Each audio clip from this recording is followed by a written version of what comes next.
नमस्कार दोस्तों, एक बार फिर से आपका हार्दिक स्वागत है, हार्दिक अभिनंदन है आपके अपने YouTube channel Virendra Singh tutorial -1991 पर।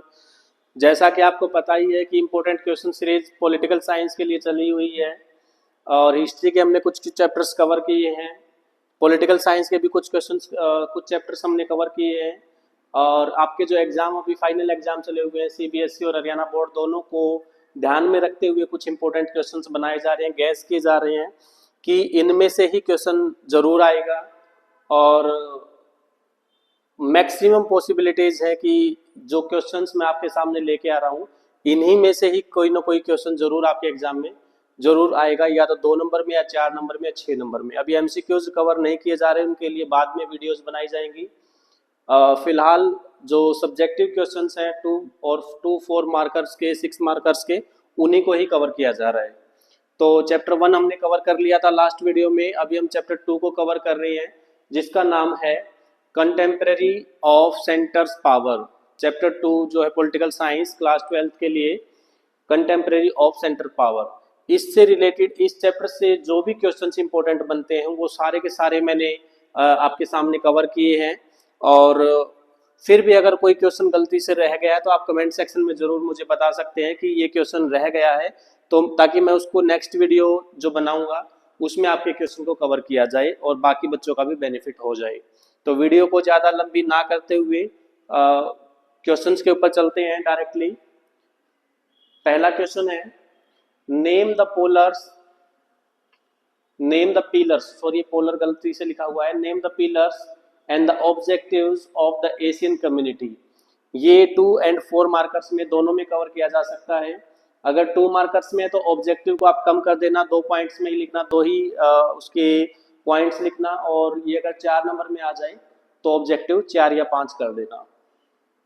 Next, the peace and prosperity of countries lay in the establishment and strengthening of regional economic organisations, justify this statement. इस टाइप के क्वेश्चन आजकल बहुत पूछे जा रहे हैं, खासकर CBSE के अंदर। आपको पहले एक स्टेटमेंट दी जाएगी और लास्ट में पूछ लिया जाएगा कि जस्टिफाई द स्टेटमेंट, या फिर पूछ लिया जाएगा do you agree with the statement, या फिर कह दिया जाएगा give any point to justify the statement. इस टाइप के क्वेश्चंस बहुत पूछे जा रहे हैं आजकल CBSE में, डायरेक्टली क्वेश्चन बहुत कम आ रहे हैं, इस टाइप के क्वेश्चन पूछे जाते हैं। तो दूसरा क्वेश्चन जो 4 मार्कर में कवर किया जाएगा, the peace and prosperity of countries lay in the establishment and strengthening of regional economic organisations, justify this statement. Important question है। Next, the emerging economies of China and India have great potential to challenge the unipolar world. Do you agree with the statement? Substantiate your arguments. जो अपना answer है वो एक argument के द्वारा यहाँ पर आपको लिखना है, 6 मार्कर में कवर किया जाएगा question. Next question number 4, in recent years India has paid adequate attention to ASEAN. ASEAN की फुल फॉर्म जरूर याद रख लेना, ये भी मल्टीपल चॉइस क्वेश्चन में पूछी जा सकती है। दूसरा एशियान से रिलेटेड क्वेश्चन ये आ सकता है कि एशियान की स्थापना कब की गई, फाउंडेशन कब की गई, इसको एस्टेब्लिश कब किया गया, और कौन कौन से इसके पार्टनर कंट्रीज हैं, यानी कि इसके जो मेंबर कंट्रीज हैं वो कितने हैं और कौन कौन से हैं। इसी में है, in recent year India has paid adequate attention to ASEAN, give 2 points to justify the statement. 2 point लिखने, तो 2 ही नंबर में क्वेश्चन आ गया है। Next question, evaluate the role of SAARC, SAARC। इसकी फुल फॉर्म जरूर याद रख लेना, इसका हेडक्वार्टर्स कहाँ पर है, इसकी फाउंडेशन कब की गई और कितने मेंबर्स हैं, कौन कौन से मेंबर हैं। इंडिया के जो नेबरिंग कंट्रीज में कौन सा कंट्री ऐसा है जो इसका मेंबर नहीं है, ये जरूर याद रख लेना, मल्टीपल चॉइस क्वेश्चन में पूछे जा सकते हैं। तो क्वेश्चन है, evaluate the role of SAARC SAARC in facilitating the economic cooperation in the South Asian region। 2 marker में कवर किया जाएगा। Next, give a brief description of China's open door policy. ये भी इंपॉर्टेंट क्वेश्चन बनता है 2 marker में।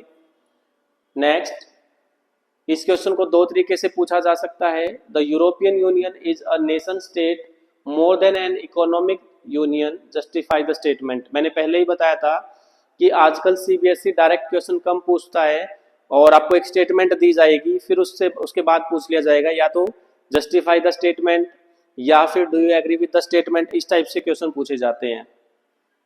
इसी को दूसरे तरीके से पूछा जा सकता है क्वेश्चन को, identify the 4 symbols that make European Union look like a nation state. ये 4 मार्कर में कवर किया जाएगा। Next question, European Union is a highly influential regional organisation, justify the statement with any 4 suitable arguments।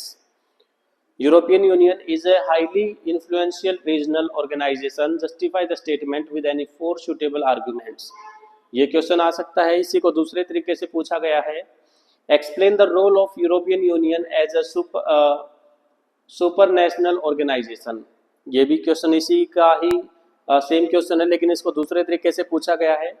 Next, इसी को तीसरे तरीके से ऐसे भी पूछा जा सकता है, analyse any 3 major factors responsible for evolving the European Union from an economic union to a political one. 6 marker में ये क्वेश्चन कवर किया जाएगा। 3 तरीके से इसको पूछा जा सकता है।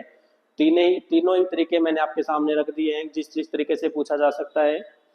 Next question, question number 9, what was the main objective behind China's adoption of the Soviet model of economy, in which 2 ways was China benefited by it। ये भी important क्वेश्चन बनता है, one of the most important question है और ये 6 marker में cover किया जाएगा।